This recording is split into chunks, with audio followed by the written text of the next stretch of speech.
When I was a teenager, I was pursuing this beautiful young girl. I was running around with a preacher's son. And he was wilder than I was. We were both pretty wild, but she came over to their house. She was friends of his sister.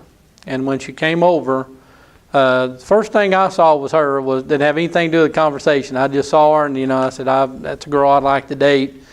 And then as we got to talking, I found out she was a very interesting person because she was sweet, kind, sincere. I could tell that she was just real.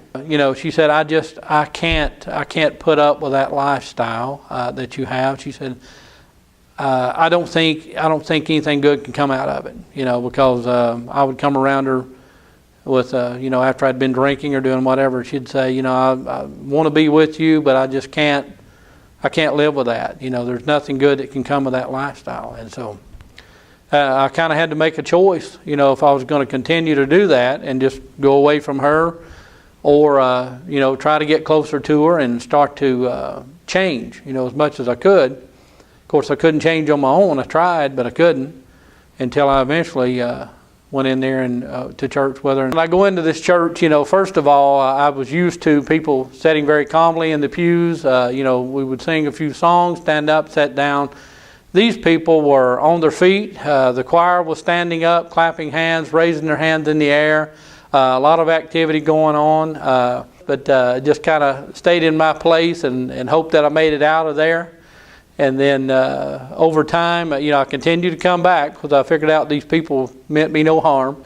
There was a Pentecostal evangelist that was there, and he had asked people to come up and pray, and he called me up. Reluctantly, I went up there, and whenever he anointed me with oil, when he touched my forehead, the last thing I remember was hitting the ground. And I didn't know what was happening then, but later I come to realize that the Lord had touched me, and I was called, as they call, slain in the Spirit. And well, I would say, when I did see it, I thought it was fake. It was just some putting on a show. But after having experienced that myself, I still don't understand the complete purpose of what that is. But I do know that when the Holy Spirit wants to do that, that it's real. When He touched me, I went down, and it was nothing on my own. I know it was the power of the Holy Spirit that put me down there. I guess He was wanting to get my attention, but I stayed down for a while.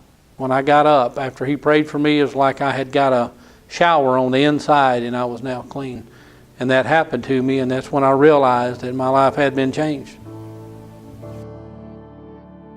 How great the love of Jesus Christ.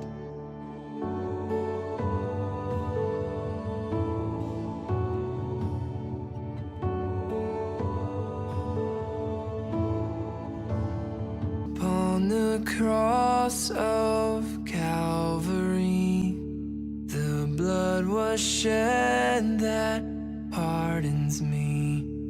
No longer bound